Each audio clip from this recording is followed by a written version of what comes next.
Всем привет! Сегодня мы поговорим о фотографических возможностях Nokia 5820. Итак, в этом телефоне используется сенсор с разрешением 3,2 мегапикселя, оптика Carl Zeiss со светосилой 2,8 на коротком конце и автофокусом снабжена также камера. Итак, загружаем камеру. Вот камера подгрузилась. Что мы видим? Сбоку находятся иконки управления камерой. Сейчас мы рассмотрим их подробнее. Итак, это, естественно, выйти, это сфотографировать, это настройка вспышки, эта вкладка открывает иконки всевозможных настроек, такие же, как мы видели в браузере или в галерее.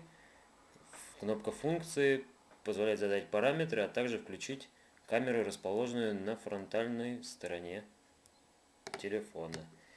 И, собственно, наверное, с фото все, и переходим к видео.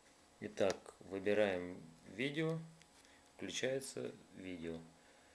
И если фотографические возможности иначе как достаточными нельзя назвать, потому что 3,2 мегапикселя по нынешним меркам это не так и много, то видео гораздо более приличное.